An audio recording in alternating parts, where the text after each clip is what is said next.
بسم اللہ الرحمن الرحیم۔ آپ دیکھ رہے ہیں دین اسلام۔ ہماری گزارش ہے کہ اس ویڈیو کو آخر تک لازمی سماعت فرمائے، اور جنہوں نے ابھی تک ہمارا چینل سبسکرائب نہیں کیا ان سے گزارش ہے کہ ہمارے چینل کو سبسکرائب کر لے اور بیل آئیکن کو دبا دے۔ جزاک اللہ خیرہ۔ ارشاد باری تعالیٰ ہے، اللہ نے چاہا تو قریب ہے کہ آپ مجھے صابر پائیں گے۔ ذوالحجہ اسلامی سال کا 12واں مہینہ ہے۔ اسی مہینے کی 10ویں تاریخ کو حضرت اسماعیل علیہ السلام کی قربانی اللہ پاک کی بارگاہ میں پیش کی گئی۔ ذوالحجہ کا مہینہ نہایت ہی عظمت اور مرتبے والا مہینہ ہے۔ اس مہینے کا چاند نظر آتے ہی ہر دل میں اس عظیم الشان قربانی کی یاد تازہ ہو جاتی ہے جس کی مثال تاریخ انسانی پیش کرنے سے قاصر ہے۔ یہ مہینہ اس جلیل القدر پیغمبر کی یادگار ہے جن کی زندگی قربانی کی عظیم المثال تصویر تھی۔ یہ پیغمبر حضرت ابراہیم خلیل علیہ السلام ہے۔ حضرت ابراہیم علیہ السلام کے پاس مال و منال مویشی کافی زیادہ ہو گئے تو آپ علیہ السلام کے دل میں خیال آیا کہ اللہ تعالیٰ نے دنیا کی تمام نعمتیں عطا فرما دی ہیں، اگر اب اللہ پاک کا فضل و کرم ہو کہ اولاد نرینہ سے سرفراز فرمائے تو اس مالک کا ایک اور انعام ہوگا تاکہ وہ میرے بعد منصب نبوت و رسالت پر فائز ہو۔ حضرت ابراہیم علیہ السلام نے اللہ پاک کی بارگاہ میں دعا کی جو قبول ہوئی اور ایک فرما بردار بیٹے کی خوشخبری سنائی۔ قرآن پاک میں ارشاد پاک ہے، ترجمہ، تو ہم نے اسے عقل مند لڑکے کی خوشخبری سنائی۔ نور محمدی صلی اللہ علیہ وآلہ وسلم جو حضرت آدم علیہ السلام سے لے کر پشت در پشت چلا آ رہا تھا، وہ سیدہ ہاجرہ علیہ السلام کی طرف آیا۔ حضرت اسماعیل علیہ السلام کی ولادت ہوئی اور وہ نور محمدی صلی اللہ علیہ وآلہ وسلم آپ کی پیشانی میں چمکنے لگا۔ معززین اکرام، دنیا میں انسان کو دو چیزیں عزیز ہوتی ہیں، ایک انسان کو جان اور دوسری اولاد عزیز ہوتی ہے۔ جب جان کا وقت آیا تو حضرت ابراہیم علیہ السلام نے جان کی پرواہ نہ کی بلکہ اللہ کی رضا پر راضی ہوئے۔ نمرود لعین جس نے خدائی کا دعویٰ کیا تھا اس نے آگ میں حضرت ابراہیم علیہ السلام کو ڈالا۔ لوگ خوش تھے کہ ہمارے بتوں کو برا بھلا کہنے والا آج کے بعد کوئی نہیں ہوگا، نعوذ باللہ، مخالف ہمیشہ کے لیے ختم ہو جائے گا۔ آخر جب آپ علیہ السلام کو آگ میں ڈالا گیا، شاعر مشرق علامہ اقبال علیہ رحمہ کی روح یہاں تڑپی اور کیا خوب کہا، بے خطر کود پڑا آتش نمرود میں عشق، عقل ہے محو تماشائے لب بام ابھی۔ عقل ابھی تماشا دیکھ رہی تھی کہ عشق نے چھلانگ لگا دی۔ اللہ پاک نے آگ کو حکم دے دیا۔ ترجمہ، اے آگ حضرت ابراہیم علیہ السلام پر ٹھنڈی ہو جا اور سلامتی والی ہو جا۔ جان کے بعد اولاد کی باری آتی ہے۔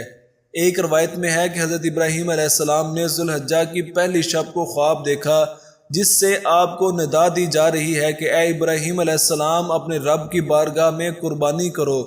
جب صبح ہوئی حضرت ابراہیم علیہ السلام بیدار ہوئے اور بہت سی بکریاں خدا کی راہ میں قربان کی۔ پھر دوسری رات کو بھی یہی خواب دیکھا جس میں آپ علیہ السلام کو حکم مل رہا ہے، اے خلیل علیہ السلام قربانی کرو۔ صبح ہوئی تو حضرت ابراہیم علیہ السلام نے بہت سی گائیں اور بکریاں اللہ کی راہ میں قربان کی۔ جب تیسری رات ہوئی تو آپ علیہ السلام نے وہی خواب دیکھا۔ صبح بیدار ہو کر بہت سے اونٹ خدا کی راہ میں قربان کیے۔ 8ویں ذی الحج تک یہی خواب کا سلسلہ جاری رہا کہ رات کو خواب میں حکم ہوتا کہ قربانی کرو۔ ہر صبح بیدار ہو کر راہ خدا میں جانور قربان کر دیتے۔ جب 8ویں شب میں خواب دیکھا اور قربانی کا حکم ہوا تو آپ علیہ السلام نے عرض کی، اے میرے پروردگار، کیا شے قربان کروں؟ حکم ملا کہ اپنے لخت جگر پیارے فرزند ارجمند حضرت اسماعیل علیہ السلام کی قربانی کرو۔ یہ حکم پا کر خلیل علیہ السلام متفکر ہو گئے۔ 9ویں ذی الحج کو خواب دیکھا کہ آپ علیہ السلام اپنے ہاتھ سے اپنے فرزند کو ذبح کر رہے ہیں۔ صبح بیدار ہوئے اور یقین کر لیا کہ یہ حکم خداوندی ہے جس کی تعمیل ضروری ہے۔ 10ویں ذی الحج کی رات کو پھر یہی خواب دیکھا۔ 10ویں ذی الحج کی صبح کو آپ علیہ السلام سیدہ ہاجرہ علیہ السلام کے پاس تشریف لے گئے اور سیدہ ہاجرہ علیہ السلام کو حکم دیا کہ حضرت اسماعیل علیہ السلام کو نہلا دھلا کر تیار کرو۔ سیدہ ہاجرہ علیہ السلام نے اپنے بیٹے کو نہلا دھلا کر خوشبو لگائی اور تیار کر کے اپنے والد حضرت ابراہیم علیہ السلام کے حوالے کر دیا۔ حضرت ابراہیم علیہ السلام نے ان کا ہاتھ پکڑا باپ بیٹا چھری اور رسی لے کر جبل عرفات کی طرف چل پڑے۔ کعبہ شریف سے کچھ دور پہنچے تو شیطان لعین نے آپ علیہ السلام کو اس عظیم قربانی سے روکنا چاہا۔ سب سے پہلے شیطان لعین حضرت اسماعیل علیہ السلام کی والدہ سیدہ ہاجرہ علیہ السلام کے پاس آیا اور کہنے لگا، اے ہاجرہ، آپ کو معلوم ہے کہ حضرت ابراہیم علیہ السلام حضرت اسماعیل علیہ السلام کو ذبح کرنے کے لیے لے گئے ہیں۔ سیدہ ہاجرہ علیہ السلام نے کہا، یہ کیسے ہو سکتا ہے کہ باپ اپنے بیٹے کو ذبح کرے؟ شیطان بولا، حضرت ابراہیم علیہ السلام کو اللہ تعالیٰ کی طرف سے حکم ملا ہے کہ اپنے بیٹے کی قربانی کر۔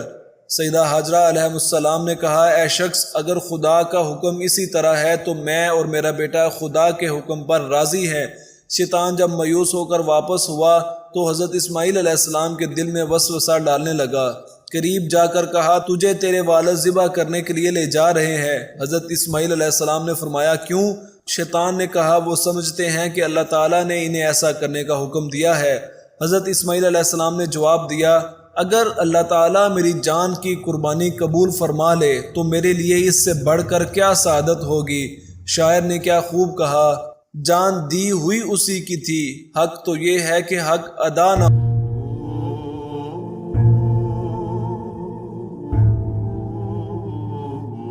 شیطان نے ہر ممکن کوشش کی کہ حضرت ابراہیم علیہ السلام کسی نہ کسی طرح اس عظیم قربانی سے رک جائیں، مگر اللہ تعالیٰ کے خلیل کے عزم سے بے بس ہو گیا۔ اس کے بعد شیطان نے حضرت ابراہیم علیہ السلام کے دل میں وسوسہ ڈالنا شروع کیا۔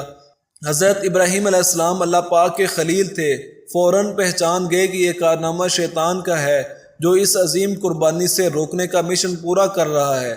آپ علیہ السلام نے اس کو دھتکارنے کے لیے پتھر اٹھا کر اسے مارنا شروع کیا اور فرمایا، اے شیطان لعین، دور ہو جا میری نظروں کے سامنے۔ اللہ تعالیٰ کو یہ ادائے ابراہیمی اتنی پسند آئی کہ قیامت تک حج کرنے والے حاجیوں کے لیے حکم فرما دیا کہ میرے پیارے خلیل علیہ السلام کی سنت کو زندہ رکھنے کے لیے یہاں پر شیطان کو 7 کنکر ماریں۔ حضرت ابراہیم علیہ السلام اور حضرت اسماعیل علیہ السلام ایک پہاڑ کے قریب پہنچے تو حضرت ابراہیم علیہ السلام نے اپنے بیٹے حضرت اسماعیل علیہ السلام سے کہا، جو بات آپ علیہ السلام نے کہی اس کی گواہی اللہ پاک قرآن مجید میں دیتا ہے۔ ترجمہ، اے میرے بیٹے، میں نے خواب میں دیکھا کہ تم کو اپنے ہاتھ سے ذبح کر رہا ہوں، اب بتا تیری کیا رائے ہے؟ حضرت اسماعیل علیہ السلام نے جواب دیا، اے ابا جان، آپ کو جو حکم ملا ہے وہ پورا کیجئے، مجھے آپ انشاءاللہ صبر کرنے والا پائیں گے۔ علامہ اقبال علیہ رحمہ نے کیا خوب کہا، یہ فیضان نظر تھا یا مکتب کی کرامت تھی، سکھائے کس نے اسماعیل کو آداب فرزندی۔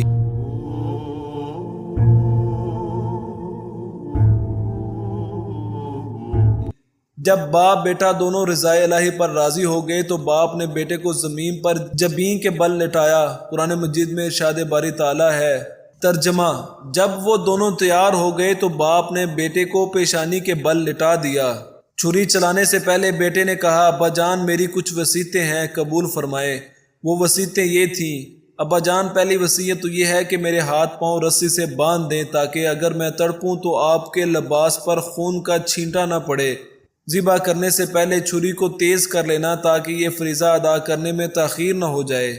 اپنی آنکھوں پر پٹی باندھ لینا، کہیں محبت کی وجہ سے آپ علیہ السلام اس فریضے سے رہ نہ جائیں، اور میرا خون آلودہ کرتا میری والدہ کے پاس پہنچا دیجئے تاکہ وہ اس کرتے کو دیکھ کر اپنے دل کو تسلی دے لیا کریں۔ حضرت ابراہیم علیہ السلام نے حکم خداوندی کو پورا کرتے ہوئے حضرت اسماعیل علیہ السلام کے نازک حلق پر چھری رکھی تو چھری حضرت اسماعیل علیہ السلام کے گلے پر کند ہو گئی ہے۔